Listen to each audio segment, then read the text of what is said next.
Ready? Start. Now that the bill is before us, we have to speak on this subject rather on the general themes. Yet, I would like to make certain general observations in this connection because the basis of the bill is the report of the Third Finance Commission. This is a long-standing issue facing the public finance of the country. Those who have studied economics will know well how this matter had come up even during the British time when we did not have either independence or any kind of autonomy in the states, even in that set up. Even at that time, the state governments functioning under the British felt that something should be done with regard to adjustment of finances, especially in regard to the relations between the center and the states.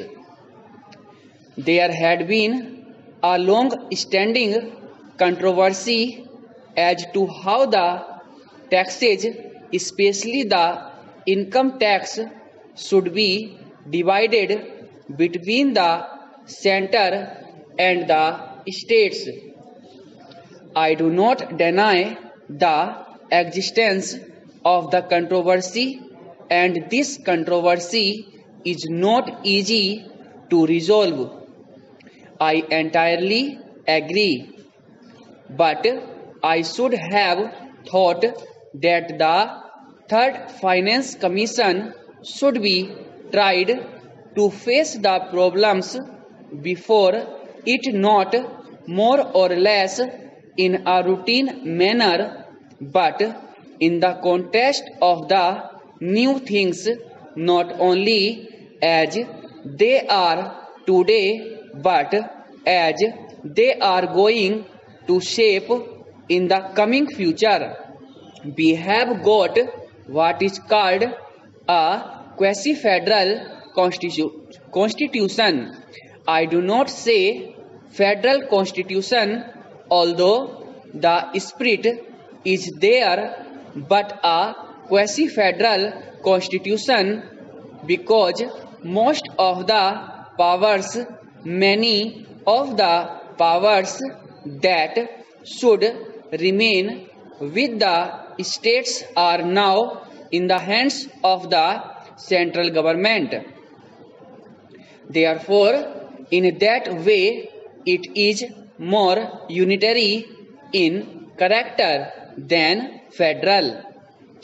At the same time, structurally speaking, we have got the state assemblies, legislatures, state budgets, and so on. They function more or less in the same way, but if you go a little deeper into affairs, it would immediately lead you to think that the states do not have any substantial real power, especially in the matter of finance. Perhaps at the time when the Constitution was framed, this aspect did not figure very much in the minds of the makers of the Constitution. We had just become free, and the concept of welding India into a solid nation was uppermost in the minds of those people who framed the Constitution and all others as well. In that background, it was quite understandable that it should be the dominant thought as to how to put the different segments of our country into a whole, namely the Indian Union. Full stop.